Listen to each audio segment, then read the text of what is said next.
morning, boys and girls. This is day 3 of our Happy Trails packet. Today, you should have started out by reading for a third time this article so you are familiar with it. Let's go ahead and jump right into the questions. Question 5. What is this story mostly about? When they say mostly about, they're talking about the gist or the main idea. We're going to watch a short video reminding us what the main idea and gist are. Working out the main idea of a text is an important skill because it helps us to better understand what we're reading.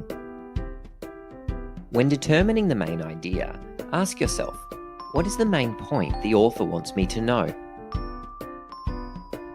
Let's look at some strategies that can help us determine the main idea. Use titles and headings. If the text has a title or headings, they normally provide clues as to the main idea. Look at the title of this text, Growing Animals. The main idea of this text is something to do with animals and growing. It's a good start, but we'll need to use some other strategies to be more accurate. Use topic sentences. Another strategy for working out the main idea of a passage is to look at the topic sentence. A topic sentence is the first sentence of a paragraph and provides the main idea. This topic sentence tells us the paragraph will probably be about animals that grow in different ways.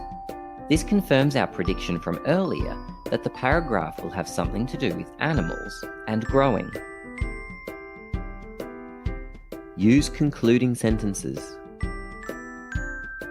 Concluding sentences can also provide clues as to the main idea. The last sentence of a paragraph is usually a concluding sentence. The last sentence of this paragraph reads, "The different ways animals change as they grow is fascinating." It matches the topic sentence and the title and confirms that the main idea of this paragraph is that animals grow in different ways. Look for repeated ideas. Let's practice this strategy with a new text. This text doesn't have a title or headings, and because it's not an information text, it doesn't have topic or concluding sentences. But if we read this text and think carefully about it, we can start to see that an idea is repeated.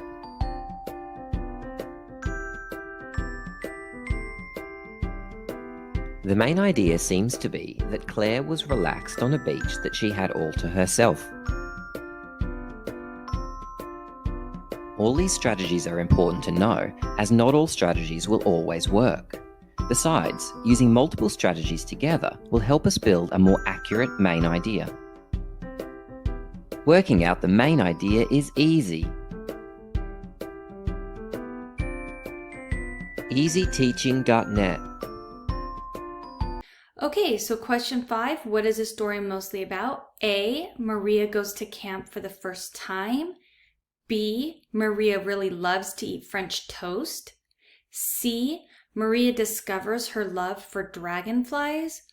D, Maria jokes with her parents over breakfast. Pause the video here and make sure you look at your title and look at the repeating ideas or repeating words. And when you think you have the main idea, mark your answer choice, push play, and we will talk about it together. If you went to your article, I know that it says Happy Trails is the name of the article. I know that the first paragraph talks about the morning she left for Camp Kanawha. So this whole thing is talking about what that morning was like when she left for camp. And paragraph 4 says, "There's my big camper." Remember that one of our strategies was looking at those words that are repeated over and over. So I have camp, I have camper. If I go down to the second page, they are talking about when her dad went to camp. They're talking about just be yourself, you'll have a blast. That's in reference to going to camp. Then it talks about in paragraph 19 her cabin mates. Those are the people that are staying in the same cabin as her at camp. These are all words that have to do with camp, right? Here, cabin counselors, again, that's at camp. Okay, so if I were going to choose A, Maria goes to camp for the first time, right away I would say, well, that looks good. I saw a lot of references to camp. B, Maria really loves to eat French toast.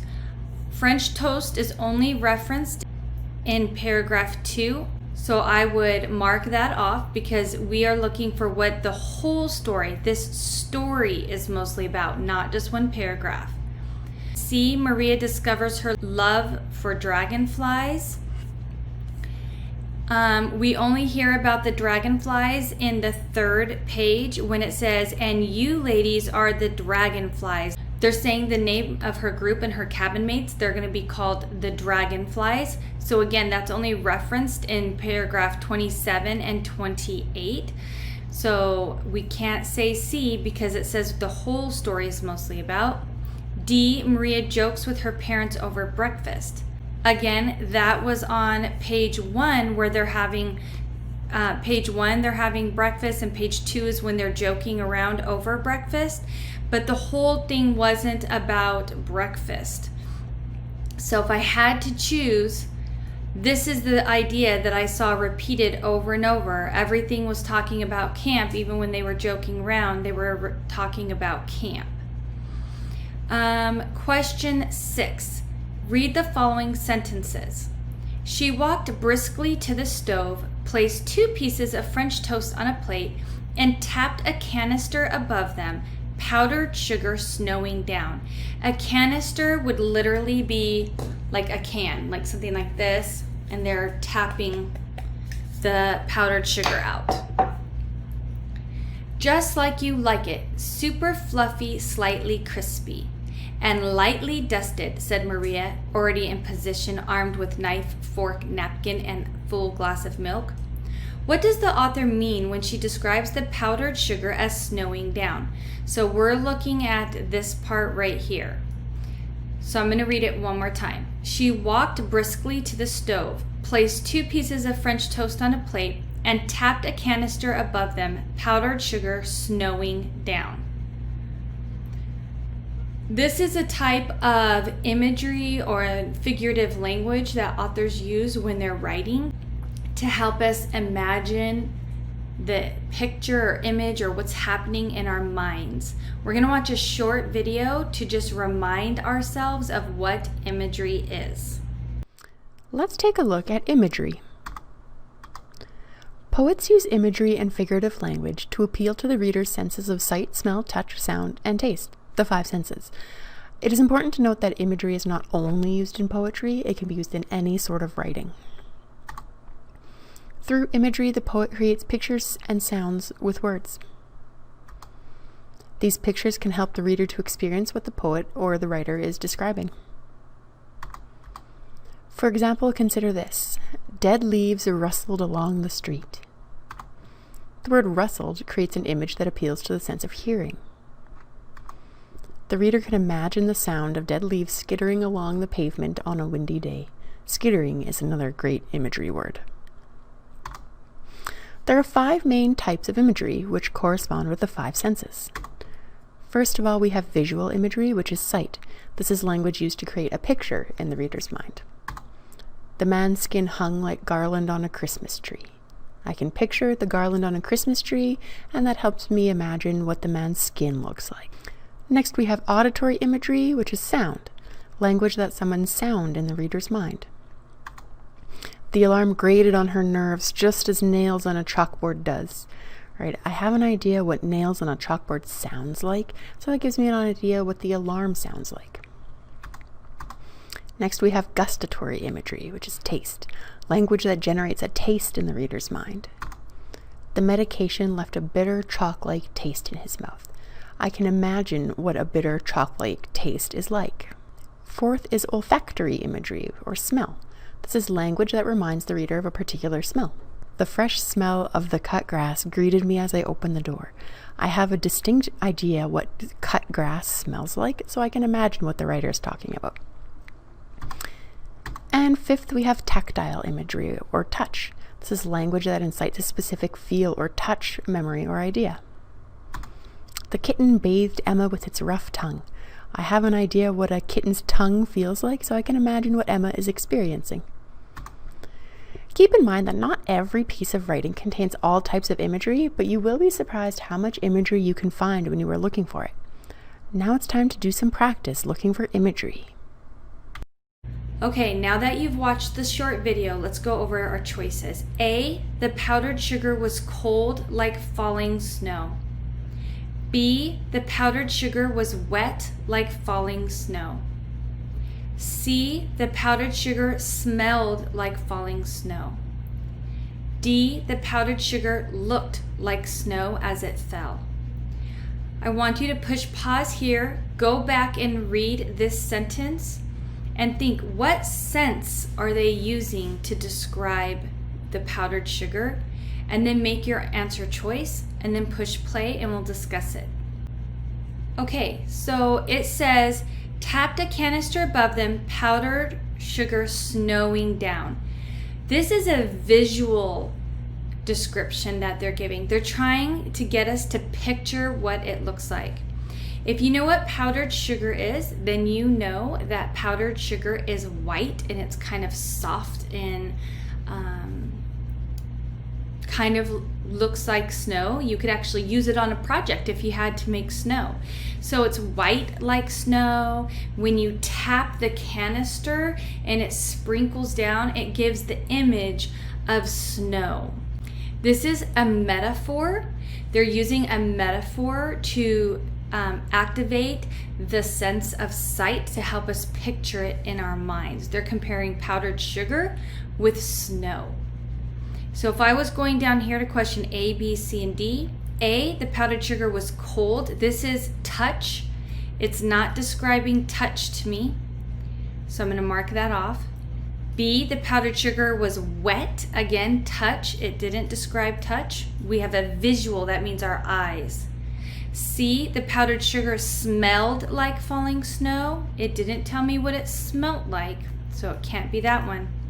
D, the powdered sugar looked like snow as it fell. So you're imagining as it's coming out of the canister, sprinkling down onto the French toast. It's visual. So yes, the powdered sugar looked like snow as it fell. D would be your answer.